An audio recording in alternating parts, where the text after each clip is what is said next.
like it's a refresh day. It's new. There's something about this day that I get to create that I've never created before. And I know that I have my past, just like you do. But I also think about what if?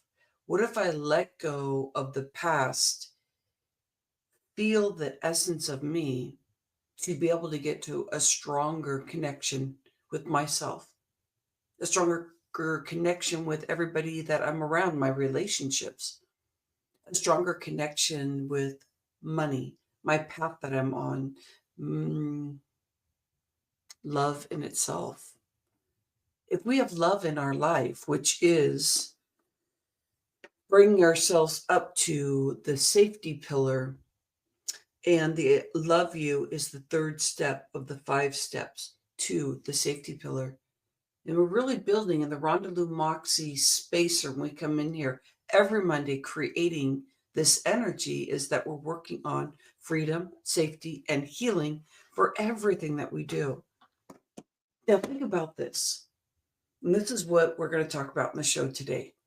If you could wake up every day and know that you did your work the day before and you're coming in fresh, it's like that prep for the next day. So when you open up the door, you go, okay, so I'm going to relieve all the stuff I said I was going to the night before. And I'm walking into this path today of this fresh new way of looking at things. What's going to be different? What am I going to ask myself that may be something new? How am I going to see myself as a new person? And not just like I have to be new, that everything is bad in the past. It just means everything was in the past. And that means there's nothing stopping me but being clear right here and now with you, with myself. I can wholeheartedly say, I love you. And how much safety I feel when I really mean it. But even if you don't mean it, why do you not mean it? Why are you beating yourself up? So, in this section, let's talk about what it means to be able to break those walls that have been holding and shackling us. And I call this hashtag speaker locking arms, the space right here. That if we can discover what's stopping us, why do we keep blaming and shaming ourselves for everything? I'm going to share a story with you. And let's stay in the speaker locking arms space that we're really opening up our voice to be able to share what we need to today, what we feel is our yearning, what we care about right now, because that keeps growing. That's my humanitarian project. What is yours? What do you want to change in this world? I know that you have it in you. What is important to you? Lately, I've been thinking about my personal growth and some of the guilt that comes with it. And do I want to hold that space still? How do I relieve it? And what's the best way for me to do that? So that I make sure that I'm serving others that I may be feeling like I'm moving away from or I'm trying to get closer to. And either way is fine. It's just, I want to work on having a space where I'm not fearful, that I love myself, that I don't blame myself for everything, that I call myself names about being ugly, about being not being smart, like those things that I thought that I really am not. I'm not those things. I am here right now, present. And the more present I can be, the smarter I am. How about that being the easiest definition of being smart? So I was talking to my hubby last night because he is my person that I go to just be able to sit and talk about things and also blame him for things. And then I find out that a lot of it is like the conversation of me discovering myself more. Anybody ever deal with that? You sort of blame, your partner for stuff. Because that's the shaming and the blaming that we're trying to clear. Come on, not everything is perfect. Have you found yourself doing that where you're trying to blame and shame somebody and somehow they come back with a better holding space for you? Holding space where it creates something about feeling safe, that you can say anything to this person and you know they're going to tell it to you straight. I had that talk last night, and I have those conversations quite often, and I love it. I want to understand this world, these sunrises, these things that are going on right in front of us that we keep missing because we're so stuck in our panel vision, that we can only see what's right here and now instead of really opening up and seeing. So I learned a lot about myself last night. It's like things have been evolving around understanding how I show up, what I think that somebody is thinking, and that I believe that I know what somebody's thinking, instead of really understanding that maybe there's curiosity, knowing how to ask those questions right when it's happening. Because instead of telling my story of, oh, yeah, that's what happens all the time, and go into that story and then start blaming and shaming that person, that I really sit with myself and go, this might be a time where I try and talk about something that I think that's happening. And if I do that, then I get to open up to what I'm really feeling that may not be healthy, that may not be the truth, but it's my mind and the way that I think. And if you do my timeline work, which is right there, the yellow and the orange, you start seeing your timeline and what has evolved through your life that's really stopping you right now. And it's a great way to tether what's happening nowadays events to what happened when you were younger to understand who you are. That's all you need. It's not to blame and shame somebody, it's to be able to clear yourself so that you understand, this is why I feel this. And so it's not the truth anymore about those negative things we say about ourselves. It really isn't. So if we hashtag speaker locking arms, that means we're making a commitment to ourselves that we're going to get better and better and heal from what we know is healing, which is really showing up as ourself, but that's our authentic self, the self that we may not know who we are. But every time I go into this space on Monday, I'm thinking, what's going to serve us this week? What is something that could change the trajectory of my personal life, but also yours? What is that? And it's getting into truth and the way that we can step in to find ways to share with ourselves that we love ourselves. Like, wow, wow, I love you.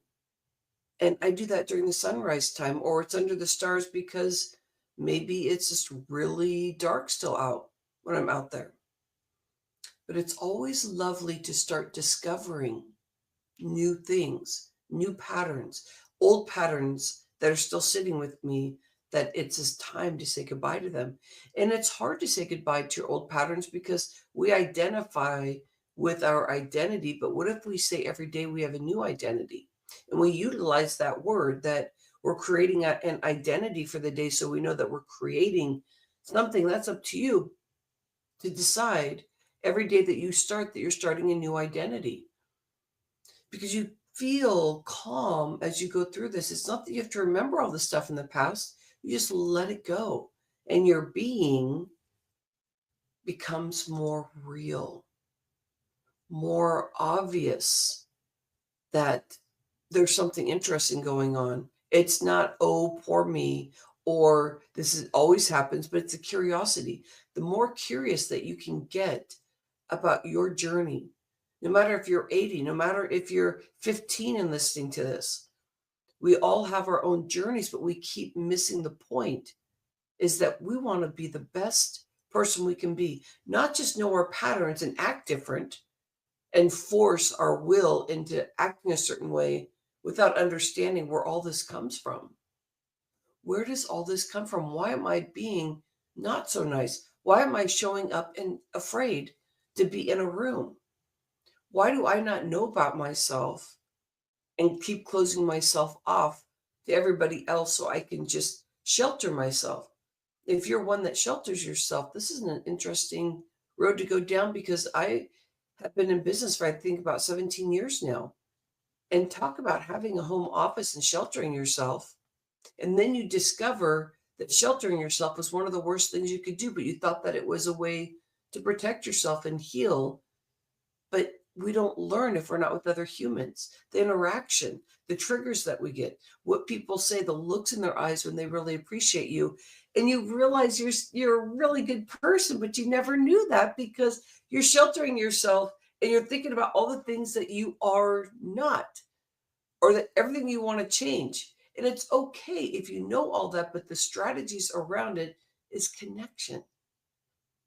So if we hashtag speaker locking arms, where we're connecting all the dots of the things that we can do in this world to stop shaming and blaming people out there in the world, or whatever your stance is, to stop yourself from doing that.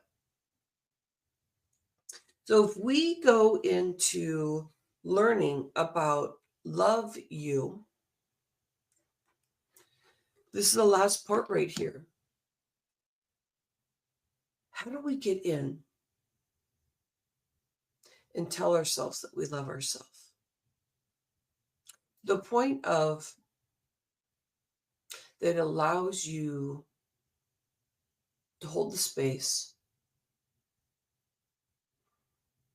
where you feel safe and it's quiet and you don't run away from it. I used to always have music going on in the background. I used to always be moving. I used to work really, really crazy. I call myself a workaholic and was so proud of that. But what if you just be and you listen to what's coming up? What could happen? Even if it's painful, you're starting to discover you.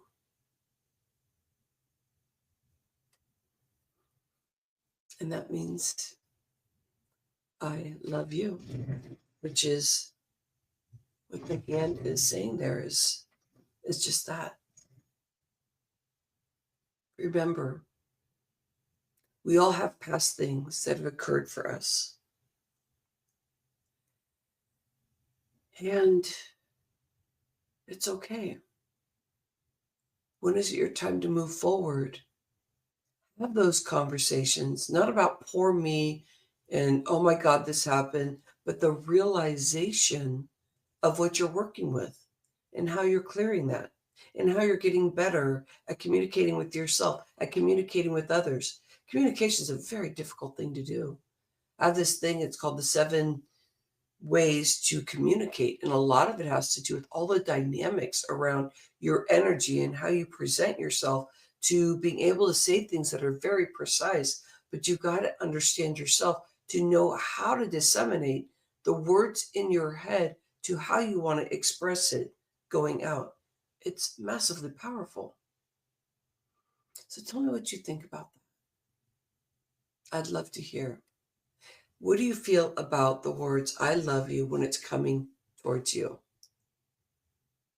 I find it in the sunrise every day, or just in the sun, the stars, my animals. I go to my animals, I tell them I love them so much. When they come to me, I say, thank you, I love you too. Keep speaking to everything around you, because you are going to get results that you get to start seeing and hearing yourself more than ever before. Let's do it in a tenacious, loving, wild, and crazy way, because that's what we all need right now, to buffer ourselves from all the stuff that's happening out there. It's all right here and now. I love you. Namaste. Here's the Rhonda Lou Moxy Show. We're nailing it about learning about how to love ourselves more, how to say I love you without stopping ourselves and shutting down and not feeling comfortable, about being quiet, about really learning the discovery of how you can love yourself more, how you can feel sexy, how you can feel sexy energy, how you can appreciate this life so much more than we are right now. Let's get into it. Love and appreciate you. Bye-bye.